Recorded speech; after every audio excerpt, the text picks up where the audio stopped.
नमस्कार दोस्तों, स्वागत है आपको हमारे चैनल में। आज हम बात करने वाले हैं उस खबर की जो पूरे भोजपुरी इंडस्ट्री में तहलका मचा रही है। जी हां, पावर स्टार पवन सिंह की पत्नी अब फिल्मों में एंट्री करने जा रही है। बता दें कि पवन सिंह, जिन्होंने अपनी दमदार आवाज़ और एक्शन से करोड़ों दिल जीते, अब उनकी पत्नी ज्योति सिंह भी लाइमलाइट में आने की तैयारी में है।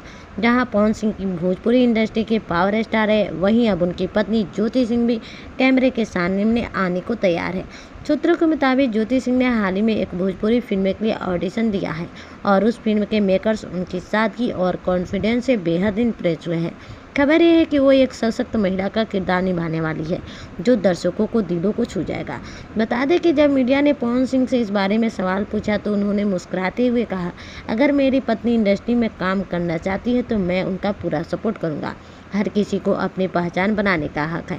पवन सिंह का यह जवाब सोशल मीडिया पर तेजी से वायरल हो गया। बता दें कि फैंस भी ज्योति सिंह की इस नई शुरुआत से बेहद खुश है। ट्विटर और इंस्टाग्राम पर लोग कई तरह के कमेंट्स लिख रहे हैं। अब पवन सिंह की जोड़ी रियल लाइफ से रियल लाइफ में भी देखने को मिलेगी। बता दें कि अब देखना ये होगा कि ज्योति सिंह पवन सिंह की तरह दर्शकों को दिलों पर राज कर पाती है या नहीं। लेकिन इतना तय है कि उनकी एंट्री से भोजपुरी सिनेमा में एक नई कहानी शुरू होने वाली है। तो दोस्तों, आपको क्या लगता है, पवन सिंह की पत्नी फिल्मों में काम करने का सही फैसला ले रही है? हमें कमेंट में ज़रूर बताएं। ऐसे ही एक्सक्लूसिव खबरों के लिए जुड़े रहिए हमारे चैनल के साथ। धन्यवाद।